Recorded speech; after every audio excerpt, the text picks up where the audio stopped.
नमस्कार, आप देख रहे हैं मैथमेटिक्स ज्ञान और मैं अनुपम शर्मा आपका हार्दिक स्वागत करता हूं। आज मैं गुणनखंड यानी फैक्टराइजेशन की ऐसी वीडियो लेके आया हूं जो YouTube पे तहलका मचा देने वाली है। इस वीडियो को देखने के बाद आप फैक्टराइजेशन को ऐसे करने लगोगे कि क्वेश्चन देखोगे और डायरेक्ट आंसर आ जाएगा। बस उसके लिए आपको वीडियो को लास्ट तक देखते रहना है। पहले मैं एक दो आपको बहुत इजी एग्जाम्पल करके दिखाऊंगा, उसके बाद में टिपिकल एग्जाम्पल करके दिखाऊंगा। तो बस वीडियो को के लास्ट तक बने रहना है। तो बिना टाइम वेस्ट किए आइए शुरू करते हैं।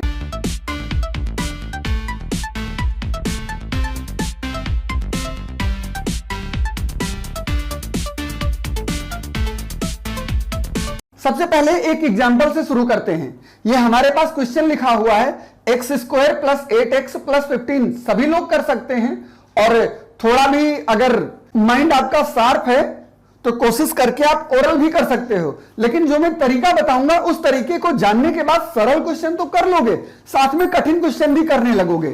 तरीका क्या है?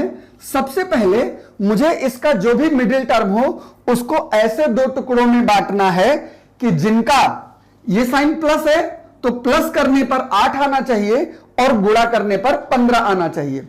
तो आप अगर पहाड़ा जानते हो, टेबल जानते हो, तो आप आसानी से बता दोगे कि 3 और 5 ऐसे टुकड़े हैं कि जिनको जोड़ने पे 8 आता है और गुणा करने पे 15 आता है।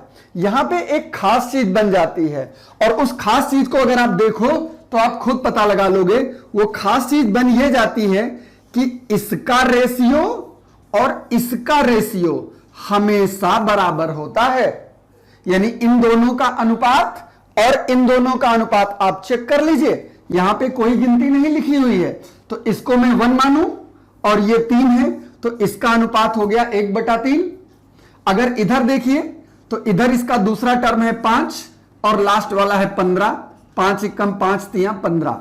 यानी कि हमेशा इस पार्ट का रेशियो और इस पार्ट का रेशियो इक्वल होगा।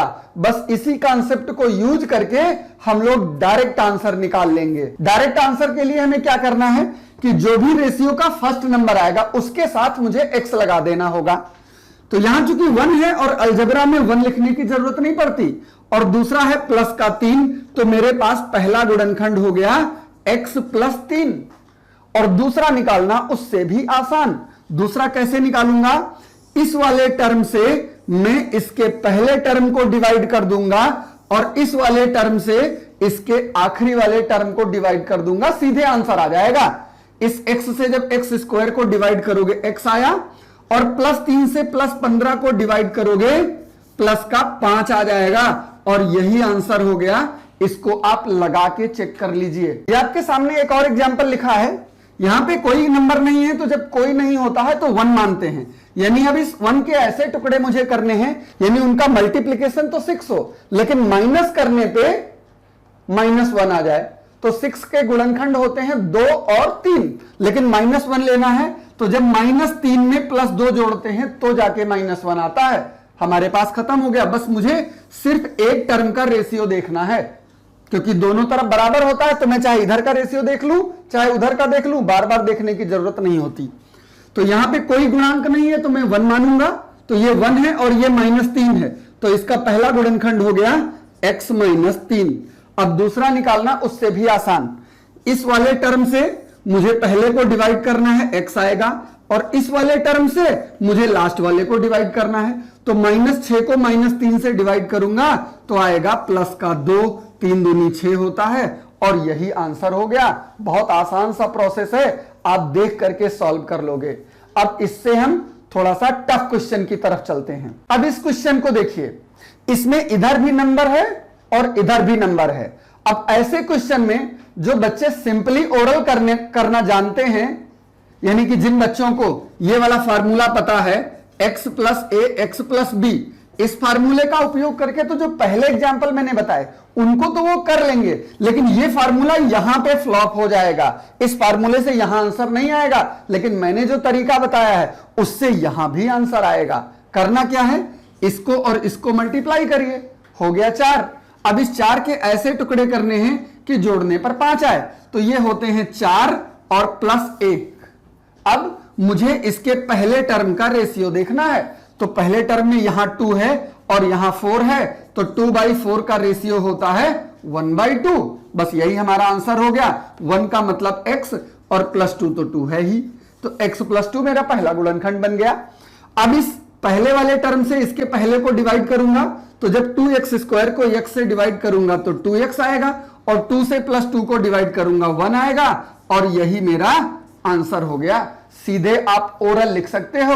अब एक आध क्वेश्चन मैं आपको ओरल करके दिखा देता हूं, ताकि आपको भरोसा हो जाए कि ये ट्रिक आपके कितने काम आने वाली है। ये आप अगर कंपटीशन के स्टूडेंट हो तब तो काम आएगी आएगी, साथ में आप एकेडमिक स्टूडेंट हो, आप 10th में पढ़ते हो, आप 9th में पढ़ते हो, आप 11th में, 12th में, किसी भी क्लास के स्टूडेंट हो, आपको तो ये कंडीशन जाननी ही चाहिए, ताकि क्वेश्चन जब भी करना हो, जहां आपको मिले सीधे आप एक लाइन में आंसर निकाल लो। ये देखिए एक सामने क्वेश्चन लिखा है। अब इसका देखिए फैक्टर कैसे हम ओरल निकालते हैं। ये 30 और ये 3, ये हो गया 90। अब 90 के टुकड़े आपको करने हैं कि घटाने पे 13 आ जाए, क्योंकि चिन्ह यहां पे माइनस का है। तो आप सभी को पता है कि 18 पंचे 90 होता है, तो 13 लाने के लिए प्लस का मतलब 18 - 5 होगा, तब जाकर के 13 आएगा। अब मुझे इसका रेशियो देखना है, तो 3 × 1 = 3 और 3 × 6 = 18, यानी 1 और 6 रेशियो हो गया। तो यही मेरे पास आंसर हो गया। एक x + 6, और x से इसको डिवाइड करोगे 3x, और 6 से इसको डिवाइड करोगे -5। डायरेक्ट आप आंसर निकाल दोगे। एक और एग्जांपल देखिए, हमारे पास एक क्वेश्चन लिखा है। सबसे पहला काम इस 6 और 10 का गुणा कर लेना है, वो हो गया 60। अब इसका मुझे ऐसा टुकड़ा करना है कि घटाने पर प्लस का 11 आए। तो 60 के टुकड़े क्या होंगे जिनमें घटाने पर 11 आना चाहिए? इसके टुकड़े होंगे 15 और 4। 15 में 4 घटाओगे तो 11 आएगा। तो यहां पे मैं लिख दूंगा 15 - 4। अब मुझे इसका रेशियो चेक करना है। रेशियो ये देखिए, दोनों 3 से भाग हो सकते हैं। 3 दूनी 6 और 3 × 5 = 15। बस आंसर मेरा पास हो गया। इसके रेशियो में 2 और 5 आया है, तो आंसर हो गया 2x + 5, एक टुकड़ा हो गया। दूसरा पता करने के लिए मुझे इसी से इसको डिवाइड करना है। तो जब 2 से 6 को डिवाइड करोगे तो 3 बचेगा, x² को x से करोगे 3x, और इससे लास्ट वाले को कर देना है, और ये आपके पास आंसर आ गया। एक लाइन में आंसर निकलेगा। उम्मीद है ये ट्रिक आपको समझ में आई होगी। तो अगर वीडियो पसंद आई हो तो अपने फ्रेंड्स के साथ शेयर करना ना भूलें।